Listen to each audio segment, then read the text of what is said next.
Welcome to Smart Amazing Conversations with Dr. Nancy, a podcast that takes a look at stories of life and leadership for smart, amazing women and men like you. The way I can give support to the world right now is by showing up. The most important thing is don't think just that you have to bring anything. Bring yourself, show up. If you are in a position of leadership and a position of management, bring women along with you. Supporting women is Dr. Nancy's passion and her purpose, and talking with other women and men who promote women's leadership is one of her favorite things to do. I've yet to meet a woman who did not know what she really wanted.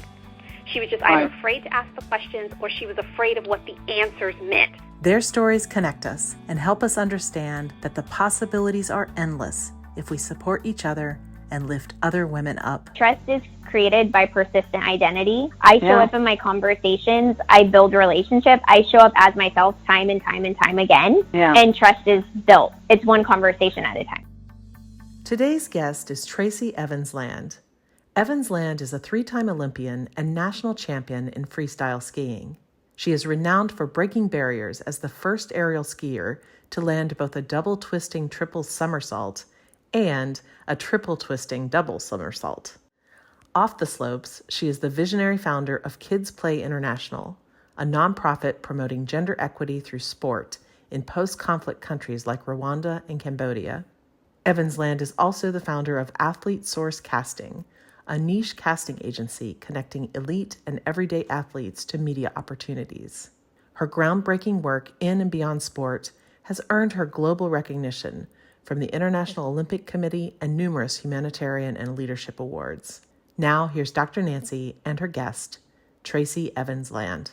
Welcome. I want to thank you for being with me. I am honored to meet a 3-time Olympian. I am absolutely honored to meet you because, sports has always been in my life. I was the biggest tomboy in the block. Boys didn't come to date me. They came because I could kick the ball further than any guy. And of course, I grew up in sports. We're not, we had to fight for the right Title IX, for the fight to be in sports. But I grew up tennis, golf, running, and then I ended up, and God, she has a great sense of humor. She gave me 1 daughter, 2 daughters, 3 daughters, and then I have 7 granddaughters. I do have I have 1 great grandson, and I have 2 great grandsons. But anyway, women and girls, sports was really my way of expressing myself and actually working through a lot of crap that I was going through in my own life. So, and of course, I did run the New York Marathon, and I did train after I got my doctorate. So, I'm comfortable with the training aspect of it, and I know what sports can do for women. And so I want to talk to you about your journey because you are very, very important in what you're doing and what you're doing for girls.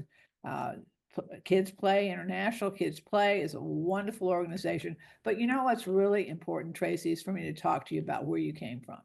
I know we know who you are, but you had to have a journey to get there. How did you become you? So start there, and then we're going to go into Kids Play. So tell me about you.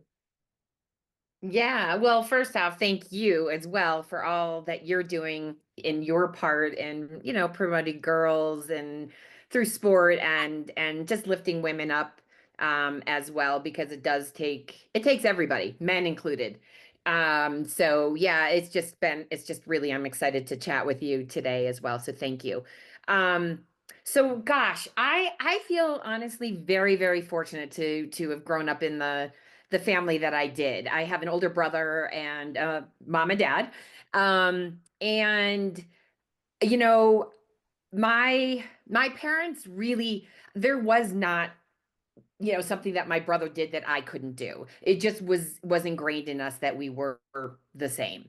And again, very fortunate to have that those kind of values instilled in us. And I really do talk about those Olympic values of excellence, friendship, and respect, because those, even growing up not knowing those exact words around the Olympic values, definitely were the values I grew up with. And excellence wasn't just about doing your best when people were watching. It was really instilled in me. It's what you do behind the doors. It's what you do in your own time that actually will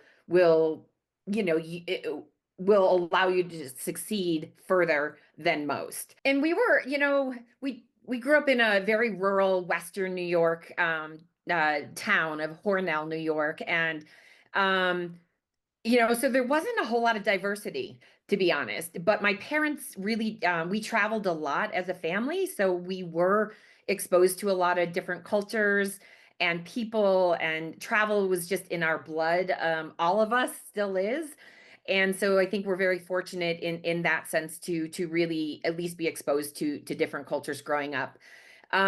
So my brother was a freestyle aerialist long before I was. He went through this whole process growing up as a kid at the local ski area. We skied. Both he and I were put on skis as soon as we could walk. So skiing is in our blood, both on my mom and dad's side. Both my parents were very avid skiers. So, but my brother really took off with the freestyle skiing side of things. And I actually grew up showing horses, and I was a gymnast. And I loved riding horses and showing horses. So that really was my love and what I wanted to do. And my father, as much as he pressured me into going into freestyle skiing, I didn't want to do what my brother did. And being, a little stubborn as I can be, I just was like, nope, I have no interest in doing that. After I graduated from high school, I went to Florida State University. Again, no skiing, no snow. So at that point too, still, I enjoyed skiing for fun, but it wasn't something competitively that I was the least bit interested in. But as much as I loved going to Florida State, I have always been very active in sport, and I couldn't find something to get active in on a sports side of things down there. So I ended up pretty much deciding after about 2.5 years, either I was going to transfer to a college that had an equestrian riding team and try out for that, or I was going to have to crawl back to my father and say, okay, maybe you were right. Could I give this freestyle skiing thing a try? And I always thought I would be a mogul skier, not an aerialist. I watched what my brother did. It scared the right out of me. So I really was just like, there's no way I could be an aerialist. And he said, sure, you can take a semester off next year and go out to Winter Park, Colorado, where my brother was training with a team out there. Thought I would do moguls. On a regional level in our sport, you do all the events to kind of see where you do excel. The events back then were moguls, aerials, and ballet skiing. And it just so happened that honestly, aerials, I had a fantastic coach. And I think if there's nothing else, I think I'm one of those perfect examples of like someone looking at our sport of aerial skiing and going, oh my gosh, you've got to be crazy. And I always respond to that as I'm a calculated crazy, because like anything that you really do, you have to train for it. That end result that you see is not all those baby steps in between that you work so hard to gain that confidence in the skills and the technique and all that. So after I was at Winter Park for a ski season, I did decide that I would try to pursue this aerial ski jumping career. And so I actually transferred out to University of Utah. There was a coach out here that does a lot of trampoline training, which is a really, really big part of our training. So, and my brother was training with him and some other guys on the team. So I came out, which actually I came out in the summer for a 2-week training session, which I will tell you, this coach did not want to train a girl or a woman at all. He just said it took a lot of convincing from some of the guys that saw me compete the year before or that prior season to say like, hey, give her a shot, put her through a 2-week training and see what happens. And so he did end up having me come out for 2 weeks. And, I think for myself, again, this comes back to my family values. And my father always said, can't is not a word in our vocabulary. at the end of the day. If there's a will, there's a way. I love Kobe Bryant saying that obstacles are opportunities. And I agree. I mean, obstacles are where you learn. That is where you decide, like, how do I still do what I love to do, but do it in a different way, perhaps. Right. Yeah. So I went out and, it was very regimented. It was, I mean, I was definitely in over my head, but I also listened and I love training. I really do. I love the structure of it. I love the goal setting around it and the pushing yourself and all of that. So, he would come in and say you have to do this warm up and this and this and this, and I would have done it twice because that's just I got through it, and I was like, well, you don't just do it once and say you did it and wait for him to show up. You keep practicing. So I don't know, it went well, clearly. I ended up moving out here to start training with him. And obviously I kind of say the rest is history. That coach, even though he didn't want to initially train me initially, he honestly was the most important coach that I ever had. And honestly, I owe so much to him because I was 21 at the time when I came out. That's pretty late to get started in my sport. Wow. Yeah. So yeah. You've been skiing a lot too, though. Yeah. Yeah. Yep. Yeah. Yeah. 21. Now you look at it and go, that's so young. But yes. I know. Well, three Olympic medals later, and many the awards that you have just go on and on and on. But your mother, this is where this comes in. Well, first of all, I absolutely agree. Sports is such a wonderful way to build confidence. It builds it's teamwork. It's all the above to create women's leadership. But again, your mother had the foresight to tell you to go to Rwanda. What was that about when your mother said, Tracy, you need to go to Rwanda. You need to go and see what's going on in another country that's really, as you said, as you wrote, it's post-genocide was in Rwanda. I mean, horrible things were going on there. Yeah, my mom's a nurse. She'll kill me if I say this, but she's just turned 87, and she has done so much volunteer work all over the world and just in the public health sector. And she just said, to me, you love to travel, you love culture, you love kids, go on a volunteer trip. If it's your cup of tea, great. If it's not, you've, explored another country and again, traveled to another place. And so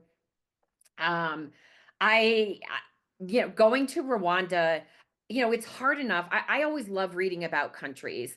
And so reading about Rwanda, developing countries are tough enough on girls and women in the first place. You throw a genocide on top of it where women are, especially in Rwanda, 70% were women after the genocide, left to pick up the pieces in a very, very patriarchal society. Right. And so, pushing those boundaries of having to work, having to raise families, having to forgive your neighbors, and all, I mean, things we cannot even start to comprehend because we've never walked in their shoes and never will. But nonetheless, for me, it was going over there. My mom was doing a project. I went and met her, as she always does. She met this gentleman that took her down to his community, and which is Gatagara, which is where our program site is. And she just simply asked him, what is it that you need most down here? And at that time, it was water. So my mom ended up raising money to come back the next year. The well was built, and I actually came back with her that next year, and they did the big opening. And that was, I always say, the country picks me, I don't pick the country. And Rwanda picked me in the sense of just seeing the resilience, not focusing on necessarily the trauma of of the genocide, yes, you have to take that into consideration, of course, but it's the resilience of these people, the ability to not necessarily forget, but there is that ability to forgive and be able to move on and, you know, figure out ways to collaborate and work together so that everybody, the country is being lifted up. But yeah, so we ended up so when I went down with my mom to Gatagara, I just said to John Kayatari, who is this gentleman who is from that village, I just said, could we start a program here that was using sport to promote equality, education, better relationships, mental health? And he was just like, yes, it would be wonderful. So it was so important for us to have this connection, John's connection, and he was so well liked within his community. He was able to introduce us to the schools, to the local cell government, and to the community leaders to start that relationship of understanding what we would like to try and do within their community. And that was 14 years ago, which kind of blows my mind. 2006, yeah. So, okay, well, here we are today, and of course, Kids Play Kids Play International is a huge organization, and of course, you used your skills, your talents, your experience to build something, and this is I think the most important thing women can do for each other is that we take our resources, we take what we've learned in our experience, and we share it. And this is what you did with Kids Play. So, okay, so this was the vision is, and I like this. I read this. It said, let's see, where'd it go? It says, Kids Play International believes that all people should have the chance to succeed and become champions in their life. And I love that statement. I read that over and over, and I thought, that's exactly what it is, and also sometimes for women and children and whatever, just one person who believes in them and who supports them makes anything possible. And as you said, the resilience of these people. But again, I'm sure that you're coming in and saying, I want to help. And I want to use what you already have, which is your resilience and your amazing attitudes and aptitudes to heal and move forward had to be just an amazing experience for you as well. So, okay, mission. So how did so again, we see how the two come together. So where is Kids Play today? And let's talk about that. What it is and what you need and where it's heading and all that. Yeah, absolutely. Goodness. Well, I think a lot of Olympians would say that sport has definitely had a profound impact on their lives. I don't think I necessarily, and now you definitely agree with that, but I don't think I necessarily knew the true impact of how sport can be so transformative, and bring boys and girls together so organically, peacefully, quickly. And so for us, what the differentiator I feel is that we use sport that's less familiar to them. So when we also had gone to Rwanda, and I was there with my mom, I had brought a small group of some athletes and also just volunteers with us. And we played soccer with the kids, but it was really challenging. But the next day we pulled out baseball. And so they had never picked up a bat, didn't know how to put a mitt on, didn't know anything about the sport, how to run the bases, anything. Right. So of course it levels that playing field immediately between the boys and girls.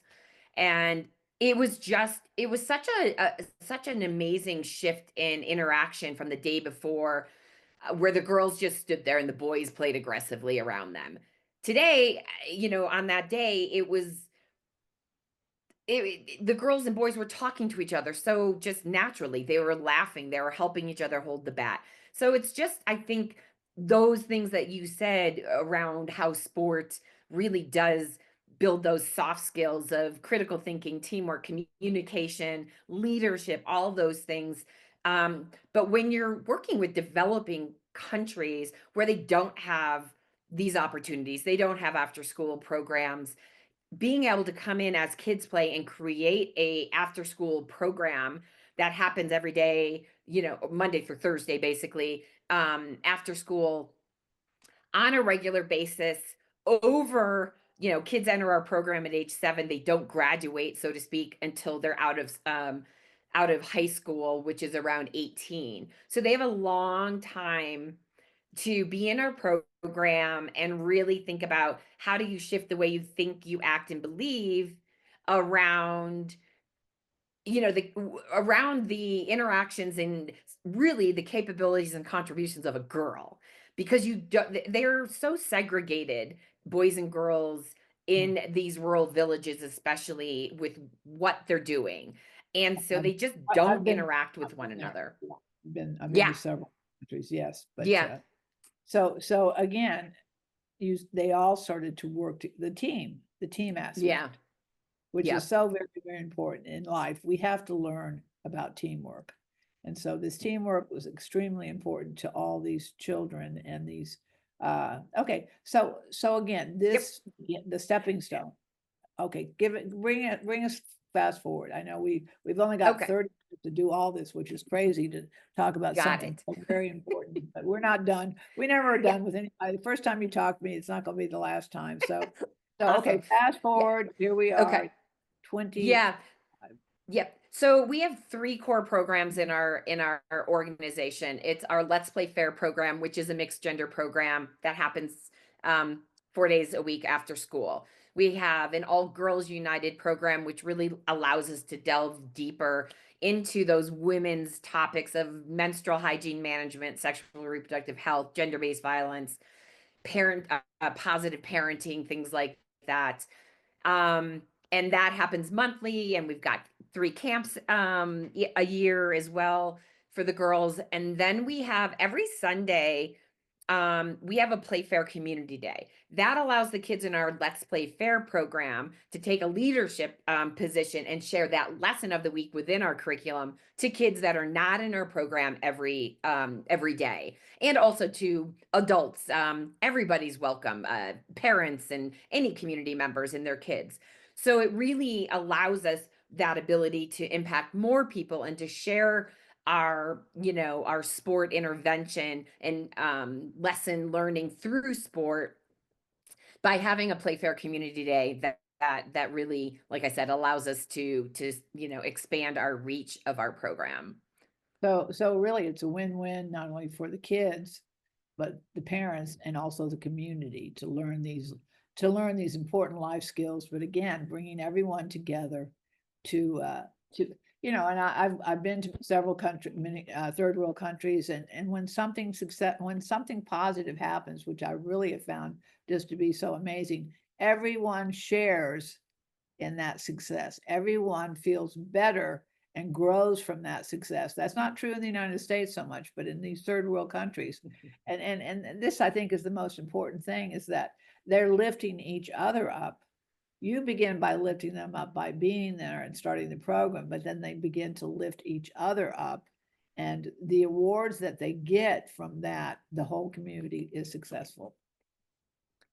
Absolutely. And I think that that's something we learned throughout the years. Like, we started with Let's Play Fair as just a youth program.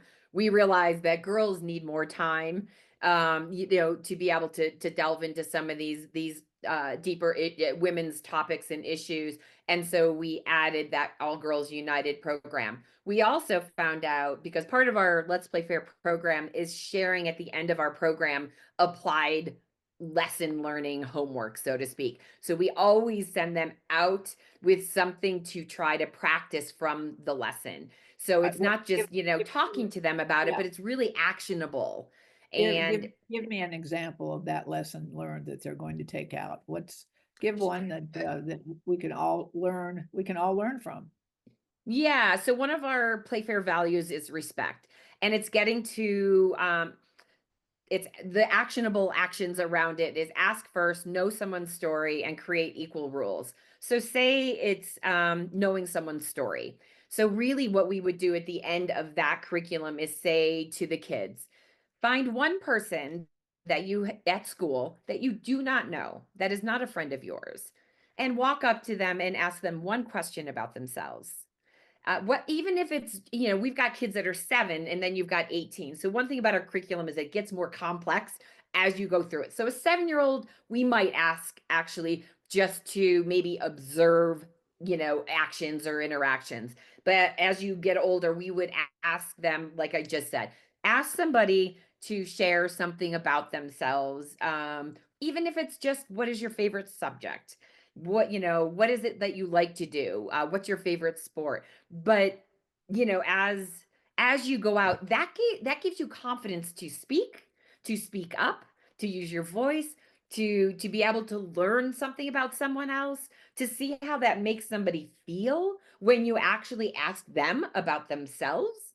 There's so many life, like, like those personal development skills that really, these populations don't have those skills, and so nor do they just have that opportunity to be pushed to understand how that makes them grow as a person, how that helps somebody else grow, how that gives somebody else confidence.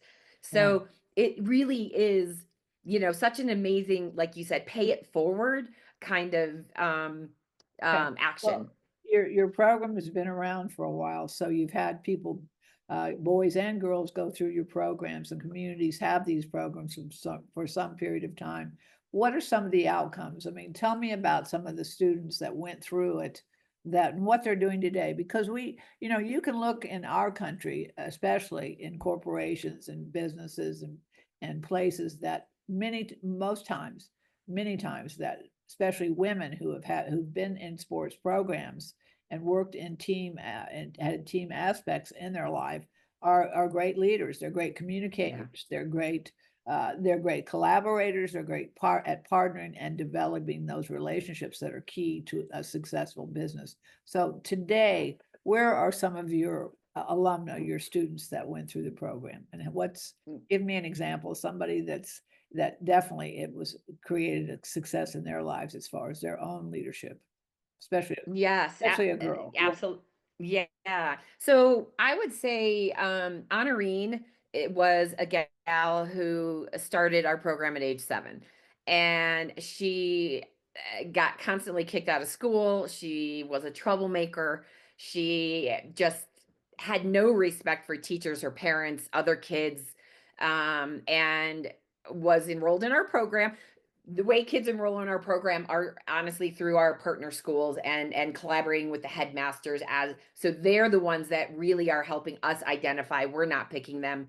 And so anyway, she was in our program, and she was difficult in our program. And the coaches that, were her coaches said, like, she is very disruptive.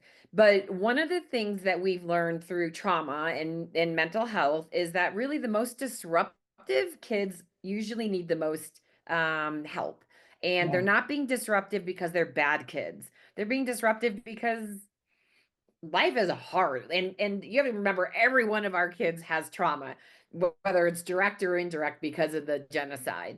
And so it's really, honestly, it is so much about, also, we do so much coach capacity training with our coaches because they are the ones that are delivering our programs to these kids. So if they're not informed and really have the tools to understand how to handle kids with trauma, and how to diffuse it, and coping mechanisms that we share with them, then it's hard. It's harder. Nonetheless, Honorine, honestly, we also collect grades and attendance at school and provide sanitary pads. So when you are able to set a girl up for success from age 7 and start to slowly give them the tools to handle being disruptive, have them also internalize why they're feeling the way that they're feeling, if they're anxious, if they're angry, whatever it might be. So we saw in 1 year, this girl's grades go from failing to like 80%. And her attendance was great. She wasn't getting kicked out of school. And it was such a massive change in just helping her understand how she felt and how she would react to situations. And she said being in the program using sport, she's able to release some of this anxiety, but then also understand how to control it as well. And her story over the course of 10 years, she ended up becoming one of our, as you get a little bit older in our program, there's leadership opportunities. She excelled at that. She ended up being one of our mentors through in the older aspect of our program.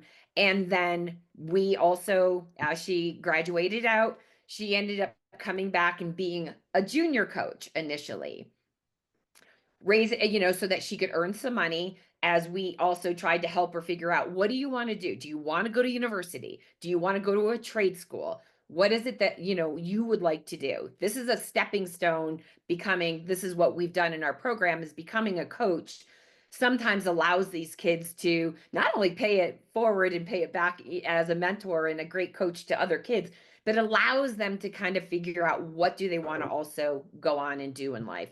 So she now is an accountant and in Kigali, and has just done just an incredible job at coming back, and also continuing to mentor other girls in our program. So she's just one of our many case studies. We also had Solange, who is now our country manager, who worked her way up through the program, became an interpreter, really worked hard on her English skills, and is now our country manager. Fred is another one who actually, I sit on a small board of a university. He's now over here getting his MBA and his MBAI, and has just, flourished. He just came out and spoke at our annual fundraising event. Yeah. So there's those are the these are your testimonials. These are your proof that your program works, and I'm sure it's invaluable as far as what you're able to produce and what you've done for these children and now adults' lives. There's no doubt about it. So okay, so again, what is your biggest challenge right now? What do you find your biggest challenge at this point? I would say one of our biggest challenges is really, the hope is to obviously have an entire in-country staff, and so to run the programs without having expats like U.S., Canadian, whoever from the outside coming in to run the program. So I think it's capacity building of local leadership, and developing them with the skills and the day-to-day, day-to-day execution of training, report writing, collecting data, evaluating data, and making sure grant activities and whatnot are all being delivered on the ground. And I would say we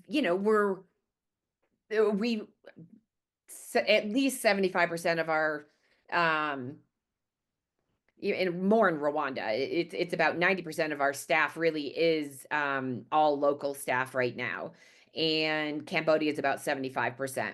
And so I would say that's really doing training on a regular basis, both professional development training and also training our coaches to train our other coaches to deliver our program is difficult. Just because you don't have physical education degrees, you don't have even if you go to university over there, it's still very different than if you have get a degree here in the United States, and you don't have as many access to different types of degrees either. Do you see this program expanding to other countries, or do you see this just pretty much in Cambodia and Rwanda? What is your dream? Yeah, well, the dream is really to share. Over 14 years, we have now created the standardized curriculum, and we also have a very standardized coach training certificate training program. I think for us, our scaling is trying to be able to share the methodology around our intervention and the standardized curriculum so people don't, it's tried and tested. It's a model that has been evaluated. It is successful. Um, and the most important part is, you know, one, so that other organizations don't have to reinvent the wheel. If they are looking for curriculum, we have curriculum. We basically have, the way our season runs is that we've got 6 5-week seasons that revolve around a different sport, one of our play fair values, and a mental strength tool. So, and it's very intentional. It's, the program structure is all the same. The cadence is the same. So it's really being able to share that out with other organizations, and then also to be able to train their staff, their coaches, to be able to deliver it, because that's the most important part, is the authenticity of delivering it. So you have a benchmark as far as this program, and you have something that you could share with in the United States or any country as far as sports programs and how the value can lead to the core values of life and living, and that make it a productive world for all of us. So one of the things that Women Connect for Good does, and this is something that I'll share with you, is that we connect you with other organizations. And of course, we have many connections across the globe as far as different organizations that we can share your information with and make introductions, which I would love to do. So, I mean, like I said, you see us once, you don't see us, you'll see us again and again. I would love to continue to have conversations about how we can help. One of the things I really would like for you to do is to tell the story of Kids Play, so we could do a blog and get information out there, share that. And no doubt funding is a big thing for you as well. Yes. You didn't mention that, but I'm sure that was coming. So yeah.